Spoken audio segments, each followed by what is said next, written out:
Welcome to another episode of the Dentology podcast, where we discuss the business of dentistry. In this podcast series, we'll be discussing all the non-clinical aspects of dentistry, from goodwill values, finance, marketing, how to buy and sell a dental practice, mindset, through to where you can invest your money in team management issues. My name is Andy Acton, and I'm joined by my co-host, Chris Strevens. Let's jump straight into it. So welcome to our latest episode of Dentology, the Business of Dentistry podcast. And today we're joined by Kish Patel and Jin Vaghela. They're the founders of the Smile Clinic group of dental practices, also the founders of the Smile Clinic Academy, delivering courses all over the UK. They're motivators and family men. Welcome, gents. How are you both? Absolutely fantastic. And thank you for the intro, Andy, Chris, and appreciate, the invitation to catch up with you boys as well. Cool. And also, to add to that, they're very nice chaps as well. Oh, very nice chaps. Nicest people in dentistry. Yeah, there we go. But we say that to everybody.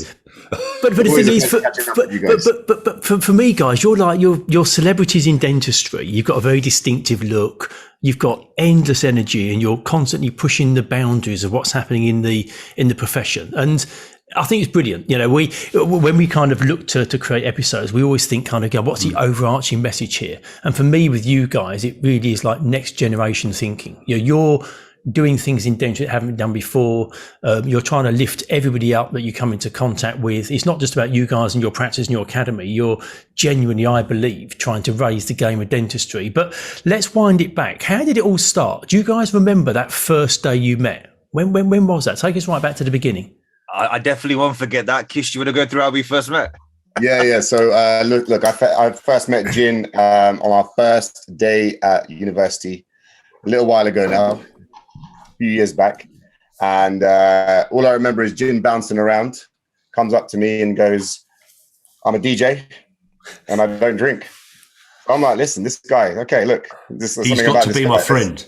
Yeah. Look, he can get me into all the clubs, and I've got a chauffeur home. So, right. So, very, very firm believer in the law of attraction, and like-minded people get attracted to each other, and that's exactly what it was.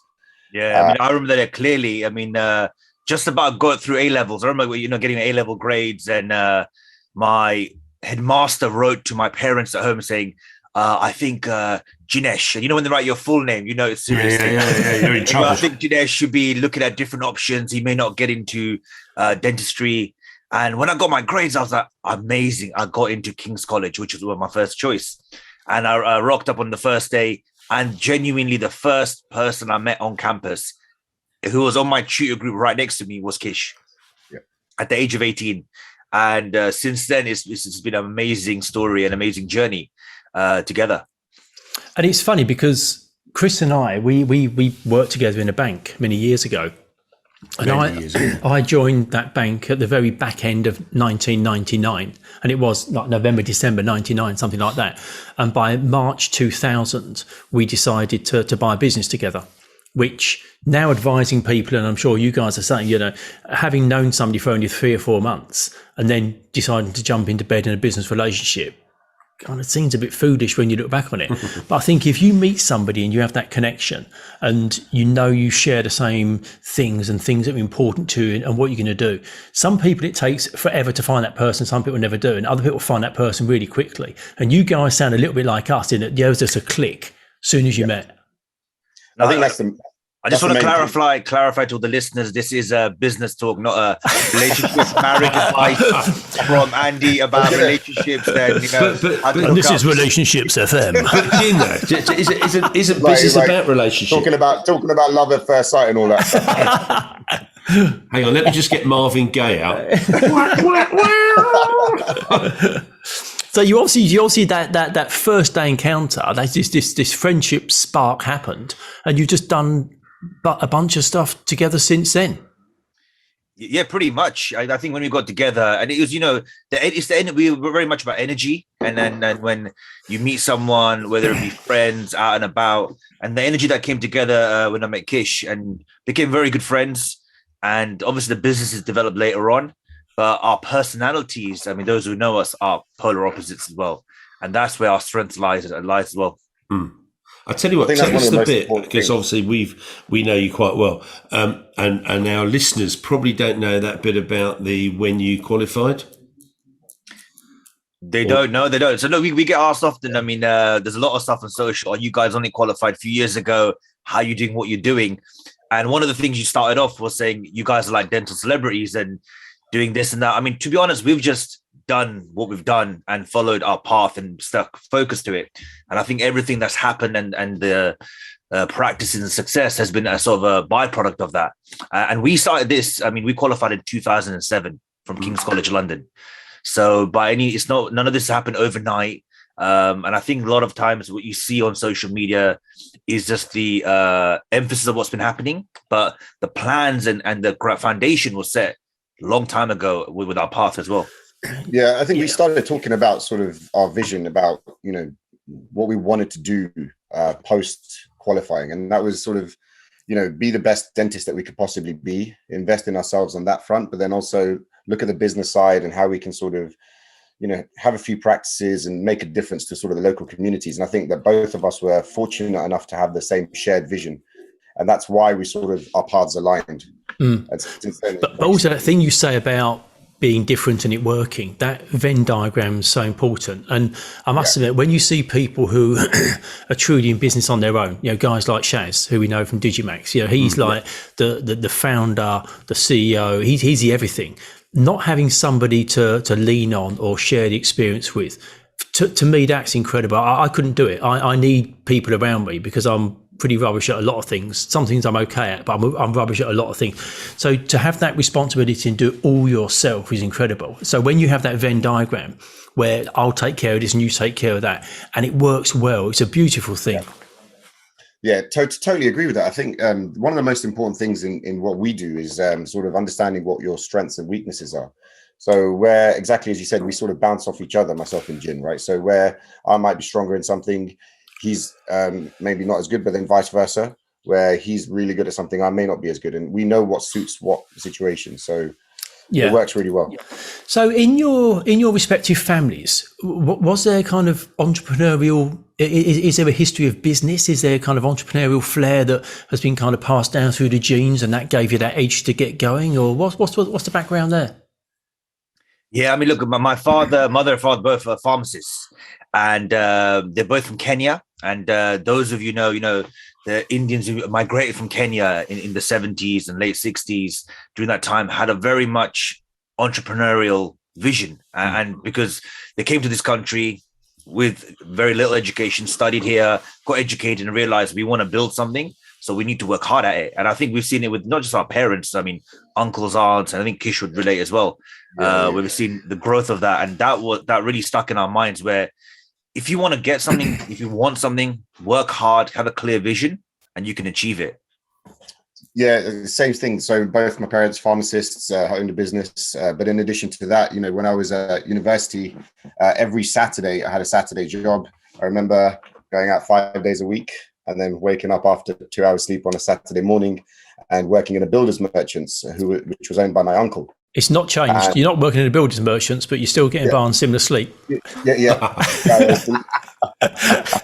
And you know what? It was amazing because back then they only had 2 or 3 stores, and sort of their journey has been immense. And sort of I've learned a lot from it. They've gone from 2 or 3 stores to turning over nearly £300 million, and they IPO'd about a couple of months ago. So, we've always had that sort of entrepreneurial sort of family around us, which has helped us in our journey. And do you think that gave you a head start? And I don't mean a leg up in terms of money or anything, but in terms of mindset and thinking, did that mean that you were more mature than lots of your peers because you had that kind of background and you'd seen it as kids and it was already something that was within you? Thing is, I think one of the most important things that stuck out during all of those times was the value of hard work. Both our parents, pharmacists, on their feet 12 hours a day, 7 days a week. I remember my dad wouldn't be able to come on holidays with us because he was running the pharmacy, and as we said, he was doing that pretty much by himself. So you sort of saw that side of it as well, and then that sort of ingrained in our memories, and that sort of that value of hard work and that ethic is still with us today. I think one of the things I like about you guys and your story is that fact of, was it the last year you both failed or something? I can't quite remember when the story. Well, why'd you have to bring this up and rub it in? I just thought it's why do you have to bring it and rub it in? Because it like makes how you said last year, right? It makes you real, boys. It makes you real. But I think that's a great one, isn't it? Because you sort of start off your dental career, but it almost came to a bit of a juddering halt because you suddenly realised that, your hard work at that moment in time, it was like, flip, we've got to do something because of where we were. And I think that's, to me, I remember you told the story, I was like, that's a brilliant, what would you be, 22 or something, to sort of almost be pulled back and say, right, boys, if you want to do something, you've got to really get your head around it. And I think that's one of your drives, that's your first, for me, that was one of the first things I thought, flip, you can see where that ambition and drive, you got your family, but also you've got yourselves because you just knuckled down and got on with it. I mean, that time, we can look back at it now and sort of say, look, it worked out well, but it was a scary time because, I was probably going down the route of not getting through university. We'll go through later on, but I spent most of my university partying and DJing in clubs and stuff. But when the finals results, the finals year was when all our sort of topics came together and we were on clinics more, and we loved it. And we actually did fairly well on the written papers. And it was on one case that we both failed on. Yeah. And at King's College back then, we had about 220 students in our year, which is a lot of students. And the results will go up on the wall for everyone to read. So we all had to walk down. And those of you who went to King's College, New Hunt's house, on the board they'll put all the results, and you have to find your name. And myself and Kish were there with everyone else looking for our name, and we couldn't find it. And right down the hall, someone shouts out, "Jin, your name's down here." And I thought, this might be a special board. I might have a distinction, like an honorary member of, Kings. They're going to put a statue up of me. And I ran down and I was on the failure list. And getting that, and it was hard. I'm not going to lie. It was hard when we got it, and especially because of, seeing our parents work so hard and the pressure. My dad, typical Indian dad, Asian dad, son, you can only be, a doctor, dentist, or a failure. I know I succeeded in the third one, but Jin, can I ask you what was your dad's reaction when you said, was he like, it's okay, you can try harder next time or whatever? I kid you not. And this, part of, those who know, Asian parents, especially dad, that's the most thing I was scared of. Going home, dad will be ready with some weapon, whether it's a flip-flop, whatever.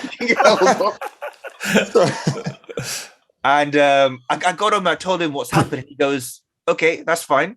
You just put your head down and do it again. And when he turned around to me, and I was like, damn, I just have to push hard now. And then when the results were there, I remember reading my name, and then right below mine was your best friend. He just thought, because I've pretty much passed every year. Jin was not the same. Okay, I think Jin, you failed first year. No, listen, we were always top three. Kish was in the top three from the top. I was in the top three from the bottom. So we were always doing well. So I always joke that Jin decided to drag me down with him. Just so that's right. Blame Jin for an extra 6 months. But no, look, on a serious note, one thing I have to say is that as much as we joke about sort of the pressures of Indian parents and this, that, and the other, the support that we got, saying, look, don't worry about it. Things happen in life that are beyond your control. But as long as you learn from this and you go on and you push and you keep growing, that was one thing that, my grandmother said to me when I told her the news, because, it's one of those things that they always look out for that sort of your past. You become a dentist. You think you go through 5 years of university life. It's always going to be, you're going to qualify. There's not going to be any hiccups along the way. Unfortunately, that's not how it goes always. There's always going to be hiccups. But having that structure and system to encourage you and motivate you and build you up, but also being that safety net and catching you when something doesn't go well, that's strong families, isn't it? That thing that, that trepidation of going back to your respective parents and saying, like, it didn't go well. But strong families in those moments, that's when they kind of get their arms around you and say, it's fine. It's all right. Worse things can happen. And I've always learned a lot more from failure from success anyway. I think when something goes wrong, you really reflect on what happened and you come out of it so much stronger. And in a weird way, failure is perhaps a harsh word, but something not going well early on probably helped you really think more critically about the things that you're going to do going forward and make sure that you had all the foundations in place for it to go well. So. I just thought it's a great one. Because it's like, that phrase everyone bandies around, that's character building. But the answer is, you had a bit of a kick in the teeth, really. And then out of that, it was like, oh, okay. And this is, where you've got to now in a relatively, what was that? That was 2007, did you say you qualified? That was 2007. So what is it? It's 14 years later. And how many practices have you got now? We own 12, about to complete on the next few more. So we'll hit 15 by mid next year. And the thing is, you're both. You are insanely busy. We speak quite a lot, and we kind of turn up at similar events. It's just mad that your work rate is off the charts. So, how do you manage it, and how do you prioritize what you do? Because there's no shortage of things to do, and we all know that successful people work to structures. But between the two of you, across all the things you do, how do you prioritize what you do, and how do you manage it to make sure you're focusing on the big things and don't get distracted? I mean, firstly, there's two of us. There's also my brother. We've got a lot of other people in the team supporting us as well. So Jit, my younger brother, he's part of the small clinic group. Again, a totally different personality. Where I'm, fire, just going at 100 miles an hour. Kish is looking at the risk. Jin, let's not blow all the money now. Is looking at the daily operations, making sure we've got everything in check to make sure we can grow. And I think having the right team is so important to make sure we can delegate and grow properly as well. And I think by having each other, we keep each other in check as well. Yeah. Whether it be physically, mentally, making sure family lives are okay, making sure Kish has seen the kids and wife. I make sure I'm checking in with him. It's so true. I think, look, we manage, again, we've sort of gone on a journey in that sense as well. But as we've grown, the team has grown. And I think that has allowed us to sort of prioritize what's important in terms of the growth, how we can keep pushing and keep sort of, buying new practices, or how we can grow the academy, how we can reach more people. But that only has happened as a result of a strong team behind us. Mm. And talking about reaching people, both of you guys are hugely active on social media, and there's a constant debate of, it's good and it's bad, and it is. There's a good and bad side of everything. How's social media impacted kind of you guys and your business in terms of exposure? Because, like I say, you spend a lot of time, you produce a lot of content, so it's clearly part of your strategy. Oh, 100%. I mean, look, firstly, we're not, and I'm going to show my age, we're not from the social media generation. I mean, when we qualified, Facebook wasn't around. It was just invented. So I remember getting a phone call from Shaz, a good friend of all of ours from Digimax, a couple of years ago, Kish, wasn't it? 2018. 2018, yeah. And he goes, listen, boys, you have got no social media presence. And I go, Shaz, I have no intention of having media presence. He goes, then you need to for the brand. And then when we looked at it, we realized, how Instagram is growing, Facebook, and you have to keep up with the times. You have to keep up with the next wave, the next 5 years, how it's all developing, how education's going, how our colleagues developing, patients. So I think social media has been fantastic for the growth of the academy and the practices. Obviously, there is a downside that comes with it as well. And you need to treat it, if you're using it for business, it's a business tool. Treat it like a business tool, look at it like a business tool, and it will serve its purpose. Would you agree, Kish? Yeah, I think totally agree with that. I think that the most important thing for us is that it is sort of, as Shaz sort of correctly pointed out, we're doing all these things, but no one was seeing what we were doing. And because we are so active in terms of the practice side and also education wise as well, it's so important for people to be able to relate to us. It gives us a voice, and it's such a great platform in order to, like I said, reach people.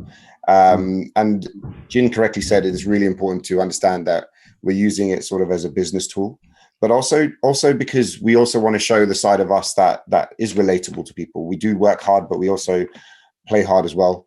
We have to balance the family life. You know, we balance the gym. We balance a lot of things. But this is our lives, and this is what we are portraying. But I think increasingly people yearn for that, don't they? I think when we look at businesses, very quickly you want to kind of get behind the business. Somebody like Ben Francis of Gymshark, he's good at kind of showing you who he is and what he's about. And I think people like that. I was listening to an interview with Ed Sheeran recently, and he was talking, somebody said to him about Instagram in particular, and he said it's a promotional tool. He says, if I've got some new music or video, he says, that's what it's for. I use it to promote things. He says, if people want to put pictures of themselves up there for different reasons, he says, that's fine. And I think if you work out the purpose of why you're doing it, you then don't get distracted. And also you don't take stuff personally, because you just chuck content up and your reason is, I need to stay relevant and I need to stay in people's eyes. And if you just keep doing that works. I think where it goes down a dark hole is when people are using it for perhaps ego purposes. Yeah, and what I think, Jin, you probably remember this conversation where we started off our sort of social media presence. We were very, very adamant that we wanted to portray what we are like, but also to show people that, you know, it's not all just about sort of working, that you need to have a really good balance in life. Because you need to enjoy what you're doing. And you know, a lot of people sort of get consumed with work life and the enjoyment of the passion goes. And we're so passionate about what we do, and we just wanted to sort of portray that to everyone. And your brand is very strong, and I don't just mean kind of, you know, your word smile and the black and the blue lights, everything. How you present yourselves is very strong. Was that something that was kind of organically built by you guys? Did you sort of sit down and design it? Is it just core to who you are? Where did all that come about? Because my follow-up question to that, and is that something that it obviously resonates with your team because they're your sort of people, but does that also flow through to the practices and patients? No, it's good you ask. I mean, it's funny. Someone put a picture the other day of me 15 years ago. I think 15 or 20 years ago. And it's weird. I look the same. I'm a little bit more grays. And someone goes, yeah, you're the Asian Pharrell Williams, you know.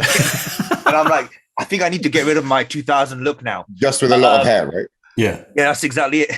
I think, I mean, the image, firstly, looking at the brand, I think you need to believe in your brand. You need to be linked to your brand. You need to love it. If you don't love it, if you don't, you know, absolutely passionate about it, you cannot push it. So for us, you know, the whole black background, the whole white logo, the smile logo, the light blue, we, you know, customized it. It took a long while to get that whole look to go. Initially, it was slightly different colors, but we need to love it. As soon as we loved it, then we can push it out into the market. And when we're speaking about it, we're passionate. And that way it'll filter through the teams as well, and our patients. It's very cool, the backgrounds, actually, when you look at your, you know, I noticed, you know, you got Dr. Kish, Dr. Jin. I mean, that's just like quite cool, isn't it? Well, I had to write Dr. Kish because the amount of Kish Patels are out there. I had to stand out from the crowd. No, absolutely. Absolutely. But no, exactly what Jin was saying. I mean, look, we believe in the brand, but you've got to be passionate about it as well. And it's got to be synonymous with everything that we're doing. So right from the logo through to what's happening in the practices, how the practices look, how our teams see the brand, and then how our patients see it. And who are the brand ambassadors in your business? Because obviously you've got quite an enterprise now. There's lots of people, lots of moving parts. It spans dental practices and the academy. So you guys at the very top kind of set that vision, have the passion for it. Do you have a system in place to make sure that drops down through the tiers and everybody gets it at every stage? Because in any business, there's no point in you guys believing it and getting really behind it if then when it gets down to an individual practice level, people are paying lip service to it. So how do you make sure that consistency kind of drops all the way through every tier? I mean, it's glad you asked, and it sort of comes down to something you're passionate about, Andy, culture and values in the practice, which, I mean, anyone listening who's growing practices and grow, it's difficult to maintain that. I mean, going to 15 practices now and making sure the receptionist in the Norfolk practice has got the same passion and values as us is difficult. Yeah.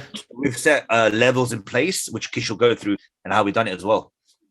Yeah, I mean, look, right through the team, right from us. I mean, we have regular meetings. I mean, yesterday we spent the whole day doing sort of leadership training with our managers. And, you know, it's so important to train everyone up and also to make sure that they understand what our culture and vision is. And, you know, I remember yesterday we sat there and we did a vision board. So we spent about 2 hours going through, you know, the vision for the practices, the vision for the team, vision as themselves, the managers as leaders as well, and as a group as a whole. And that way we make sure that our vision, our cultures and values are aligned with our managers. And we've told our managers to then go and do the same thing with their teams. So again, sort of that culture is passed on through the tiers.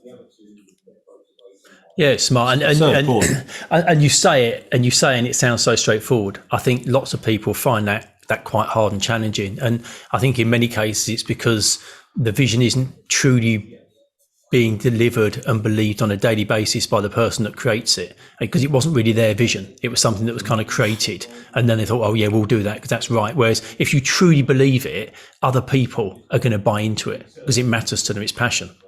You have to believe it.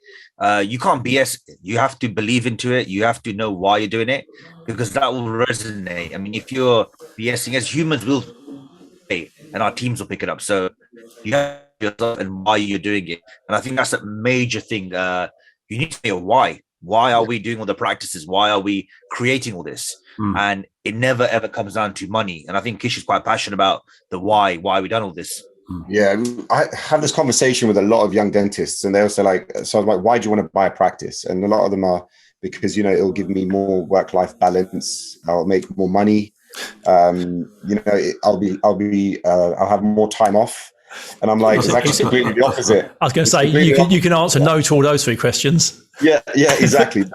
But your why has to be so strong. You know, we're so passionate about, you know, serving our local communities. We want to make a difference to people's lives. And as Jin said, it's not about the money. As soon as it becomes about the money, it just, you know, things don't go the way you want them to go. No, you make different decisions. That's short-lived. Yeah. Yeah, and financially motivated, your vision is different. Yeah, and also I think if you're doing the right sorts of things, money follows the event. Yeah, I think if you're doing the right things, the money will come. I think if you start with the objective of it making money, then it's probably not going to be a brilliant business. And this is exactly what we tell our teams. I said it's never about the money. Everything is about making sure that our patients come first. We give the best quality of care that we can possibly give to our patients, not only clinically, but from a hospitality level as well.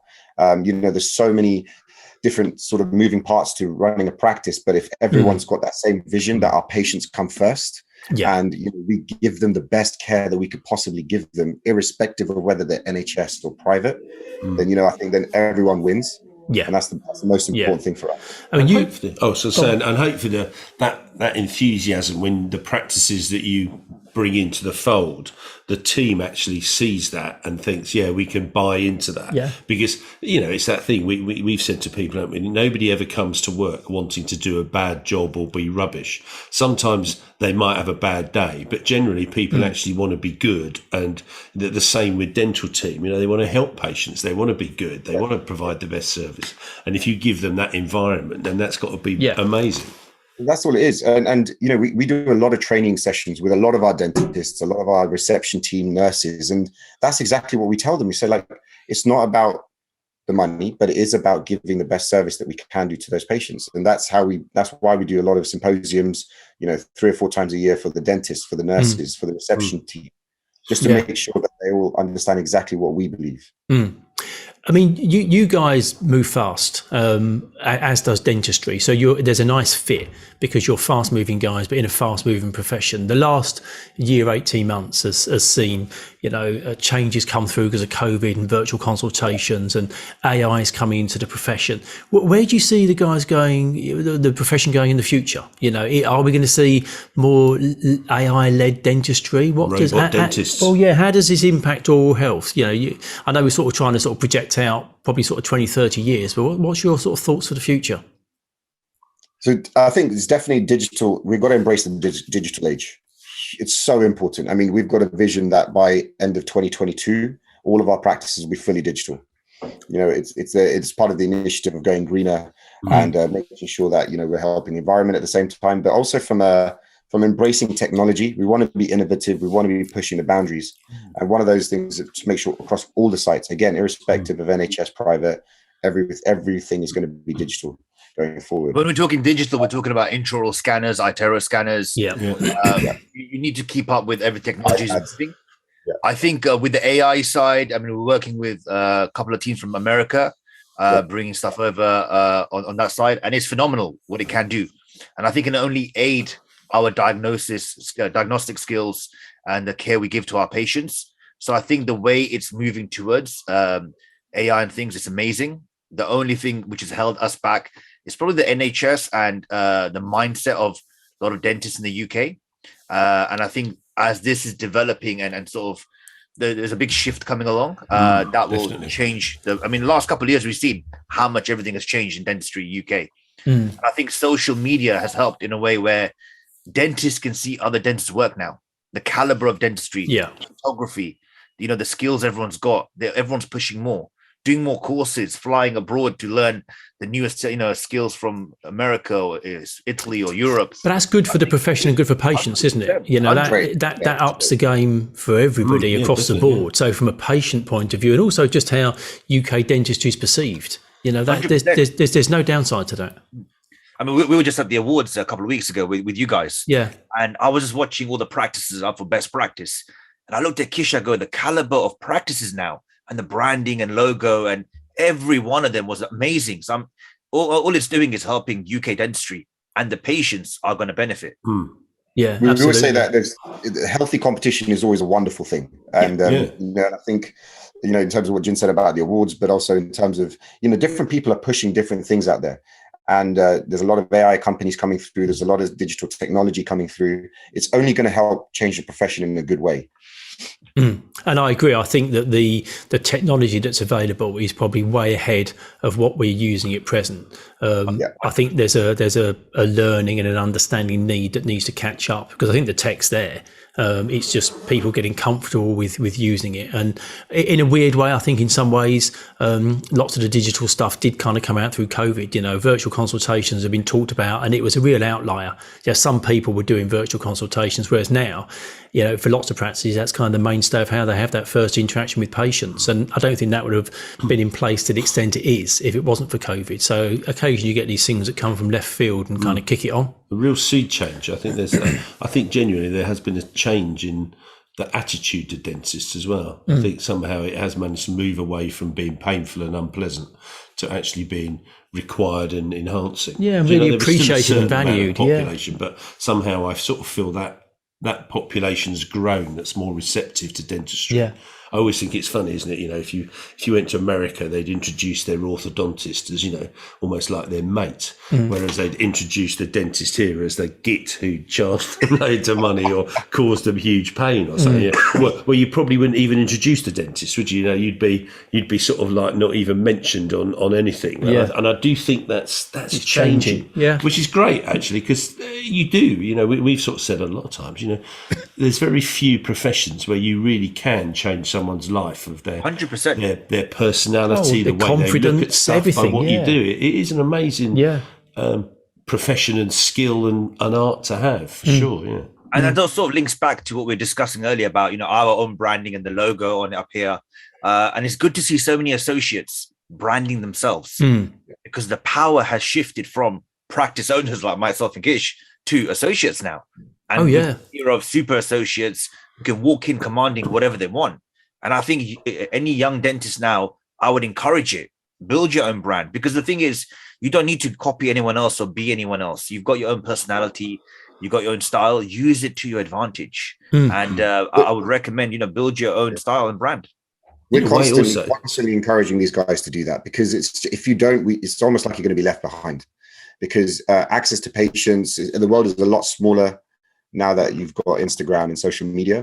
So you can reach patients without having to go through the practice route.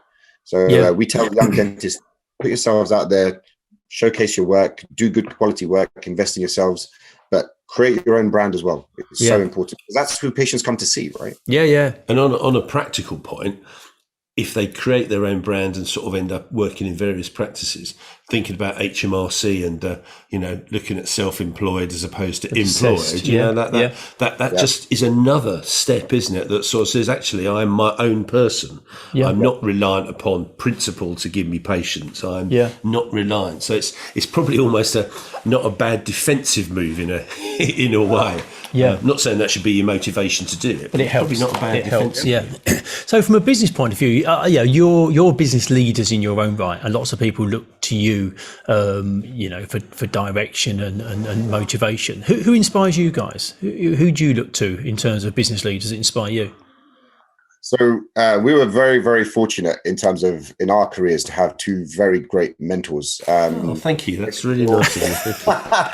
Thank you. We're very. We might need to edit this. We're very honoured. We're very honoured. Sorry, I interrupted you. You guys are great. But it wasn't you guys, unfortunately. No, we had Nicola Gore and Sumir Khan, and they've been so instrumental in our careers. They always said, guys, look, invest in yourselves. Don't chase the money. The money will come. Just make sure you do good quality dentistry. But also not only on the clinical side, I mean, they were continuously investing in themselves as we were sort of going through our careers, and they still are. But also from a business side as well. They owned multiple practices. They were business leaders in their own right. Probably at a time where it was probably a little bit harder than what we're doing now, because, we can reach a lot more people a lot more easily. Their work ethic as well was so great, and it still is. A lot of good energy there. Yeah. Oh, that's nice. And like you say, I mean, I don't know Samir as much, but I know Nicola, and she's lovely. She's so generous with the time. She's so positive. She's so encouraging, and it's nice to hear that you've kind of had that experience over a long period of time as well. So it's certainly not a flash in the pan type stuff. I know, but both of them amazing. Even Nicola, at this stage in her career, when she doesn't really need to push herself or what she does, the amount she's giving back to colleagues and younger dentists and the books she's written, I think it's phenomenal. And we always look up to Samir and Nicola, not only for their passion, their energy, but amount they give back to us guys as well and dentistry. I was going to say, I think Kish said it. It's one of the keys, isn't it? Is being generous with your time. 100%. You build a team who we've always said to people when we even used to work in the bank. What you actually do is you build people who are better than you, and then they'll look after you. And that's what you should do. Is you should build people to be better than you, not as good as you, but better than you. Yeah. So it's been quite a wild ride so far. But where does Smile Clinic and the Academy, let's assume that we're now sitting down and it's 2026, 2027. What's it going to look like in 5-6 years' time? Where are you going with it? I'm still alive for a start. So, hopefully still alive. With the group side of things, we're looking to sort of hit 40 practices in the next 2 or 3 years. After that, we'll reassess where we're at. The plan is to keep growing, but sustainable growth. Growing with the right practices, buying from the right people, and also, growing a team of good associates, good receptionists, just a very good team who have the same ethos and passion we do for dentistry. And I think that's the main thing for us. We always say we have that number 40 in our head, but it's got to be the right practices with the right people. Why is it 40? Is that how old you'll be? I just like that number, 40. You like number 40? Yeah, fine. Yeah. It's nice to have a number to work to. I didn't know if it was a significant number or that was just the one you're going for. Actually, how old will you be in 2026? How old will you be in 2026? 24. I wish. You're old, man. I can't be answering that. Come on, we're gonna. Is the Peter Pan of dentistry. Obviously, we can't let something we can't let something like that out of the bag.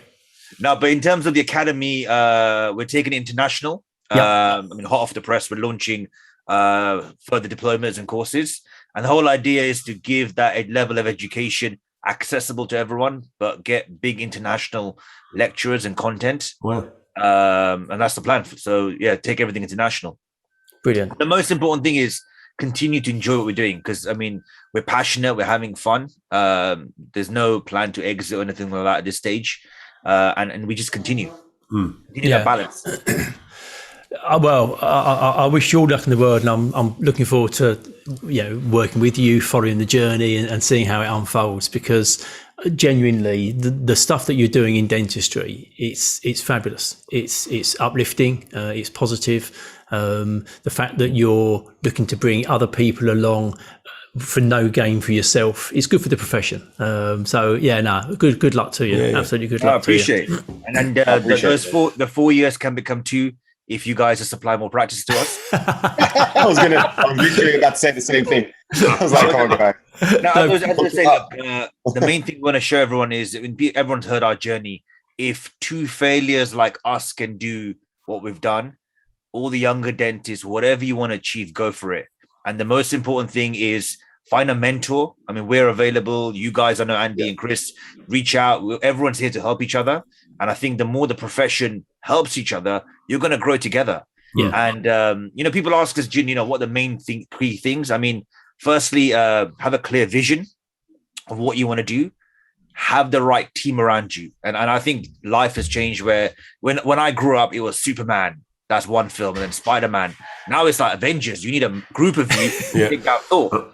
So I think you need the right team around you. And the last thing I would say is what we say is EPDP. So EPDP stands for energy, passion, dentistry, and party. So make sure the last thing is the most important thing. Yeah. Absolutely. Because we made a joke earlier. 5 years where hopefully we're alive. We don't know what's going to happen. No, it's been sad. COVID. A lot of people have passed away, unfortunately, and it's showing life is too precious. So my advice to young dentists, anyone out there, just enjoy whatever you want to do. Enjoy it. Get out there, enjoy yourselves. And I think it's a really good message. I think the danger is if all you're ever focused on is a destination. One, you don't know if you're going to make it there. Two, you don't know what it's going to feel like when you get there. If you can enjoy every little moment on the way, then you're getting little wins all the time. And then if something doesn't quite work out, it doesn't matter because you had 20 good things happen last week. And you say quite often, it's all about the journey. And I think it's all about the journey with the right people around you. Have fun, and that's it. Yeah. But Chris hit the nail on the head when he said that you want to build people to be better than you are, and we tell the younger generation, look, whatever myself and Jin have achieved in 10 years, you guys can achieve in half the time. And the most important thing for us is always finding that mentor. And like you said, life is too short, it's too precious. We always say any opportunity that comes along, please grab it. It's so important. Yeah.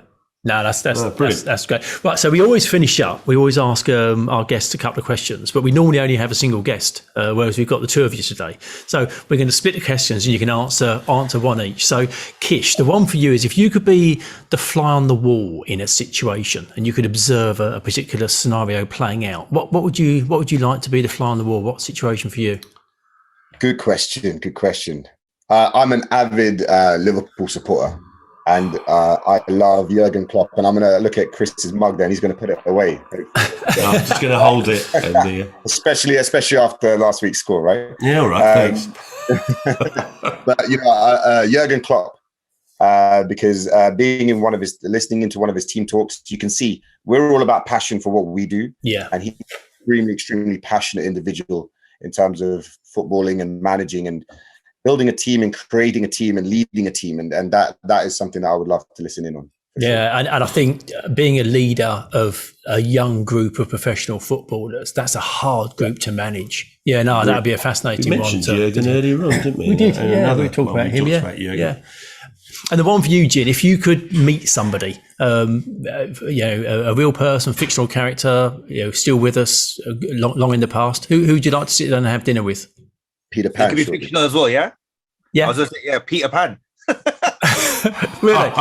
So what I'll do is if I can send you a mirror and you just put it on the table in front of yourself, because you're the Peter Pan of dentistry. Can you imagine meeting Peter Pan? You just fly, never get old. That's what life's about. Yeah, true. Yeah, be incredible. It'll be incredible. But I think if people people who inspire us, people like Elon Musk and the mindset, how in a short period of time what they've achieved and business and growth mindset is something which we look at. So that'd be fantastic. Yeah. Brilliant. Lovely, guys. I know you're incredibly busy. I know you have a schedule which most people would burst into tears if they looked at. They're going to try and get through in a day. So we really, really appreciate your time. It's always great to catch up with you. Thank you very much indeed. We wish you all the success with the future as well. And brilliant. I'm looking forward to seeing how it all unfolds in the years to come. No, absolute pleasure. Genuinely appreciate the invitation. And again, it's amazing us growing over so many years, but also to grow with you guys and work so closely with such amazing people. Genuinely appreciate it. No, I appreciate your time this morning, guys. No, it's been brilliant. Good to see you. Thank you so much. Cheers, guys. Cheers, Take it guys. easy, guys. So there we go. An episode with Dr. Kish and Dr. Jin from Smile Clinic. They're great fun, aren't They are. And I think the thing for me is, on one level, it looks like it's all just, fun and games and they're so light-hearted about stuff. But when you dig into it and you unpack it, they're smart blokes with a plan, with a strategy. They know where they're going and they're executing it impeccably. And I think, I do think, I know I sort of wanted them to tell the story because we know, but I think the sense of failure that they must have had at walking down the walk of shame to find you'd found is a massive character building thing, because it could sort of go one or two ways, couldn't it, really? Are you motivated, or you're like, I'm sure a lot of people, it would derail them. Whereas actually, I think it strengthened their resolve. And that really sweet thing that when they then went back to their families, and their families basically put their arms around them and said, it's okay. Just push a bit harder, it'll be fine. And for anyone listening, it just sort of says, doesn't it, that just maybe you failed at something doesn't mean that you can't overcome it. Yeah. It was great. I think what happens as well is everybody assumes that success is kind of a straight line. Yes, Success isn't a straight line. It's got dips and peaks. It's more like a cardiogram. Well, yeah, and also you might have to kind of do a couple of back doubles. You might have to come back and then try something else. And for them, lots of people will see the success they're having and think, well, that was how it's always been. But when you really look into what's gone on, it's not always a straight line. No. But there's no doubt they are pushing the demand, or they're demanding of their profession, and they're raising the level of expectation. And that's got to be good for dentists, for practice owners, for patients, for everyone connected with the profession. Definitely. It's good news. And at the end of it, they are nice guys as well. Yeah, really nice guys. I think that's what, that's what stands them in brilliant stead. Yeah, incredibly likeable. That was good. Really enjoyed it. Thank you for listening to this episode of Dentology, where we discuss the business of dentistry. If you like what you heard, please do subscribe where you found this episode. That would be amazing. And also follow us on Instagram.